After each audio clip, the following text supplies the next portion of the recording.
A solid cylinder having radius r and length l is slipping on a rough horizontal plane.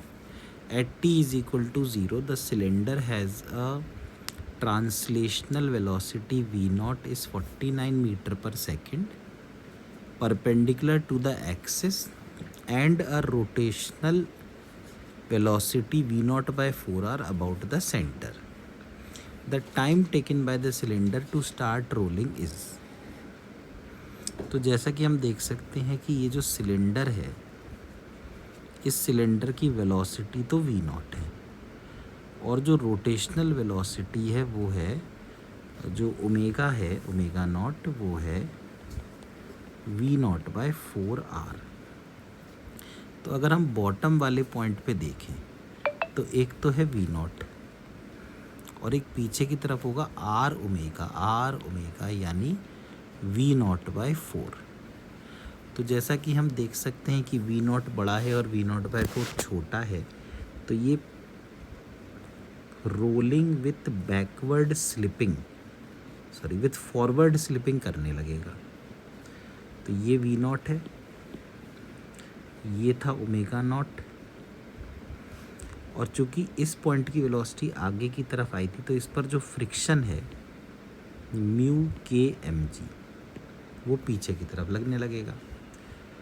अब ये जो friction है ये एक टॉर्क देगा, टॉर्क जो देगा वो है mu k M ji into are. इस टॉर्क को हम लिख सकते हैं आई एल्फा, आई हो जाएगा half M R square into alpha, यानी mu k M G R is equal to half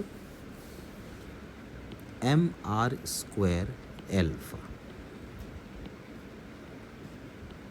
तो एल्फा बन गया 2 mu k g upon are.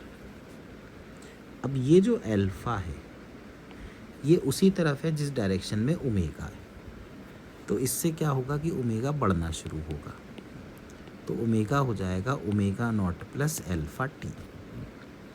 लेकिन यही जो फ्रिक्शन है म्यू एम जी ये इस वेलोसिटी को अपोज करेगा।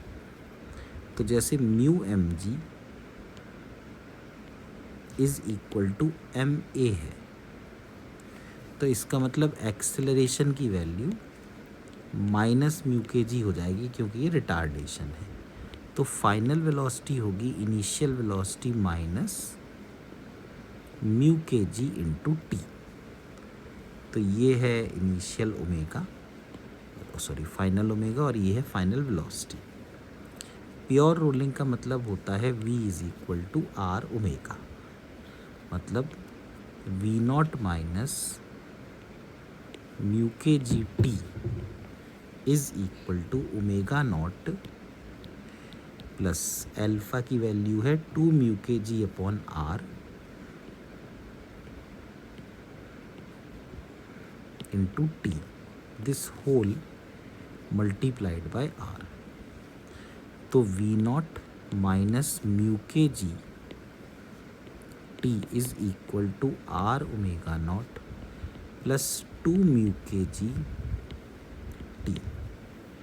अब जैसा कि हम जानते हैं कि ओमेगा नॉट था v नॉट बाय 4r, तो r ओमेगा नॉट बन गया v नॉट बाय 4। तो v not minus v not by 4 is equal to 3 mu k ji T. तो 3 v not by 4 is equal to 3 mu k G T. 3 और 3 cancel हो गया, तो t की value आ गई v not upon 4 mu k जी। तो अब जैसे v नॉट इन्होंने 49 दिया था, 4 म्यू के 0.25 दिया था और g दिया था 9.8, तो 4 इंटू 0.25 तो 1 हो गया, तो 49 अपॉन 9.8 यानी टाइम की वैल्यू आ गई 5 सेकेंड। तो इस क्वेश्चन में time taken by the cylinder to start rolling is 5 seconds.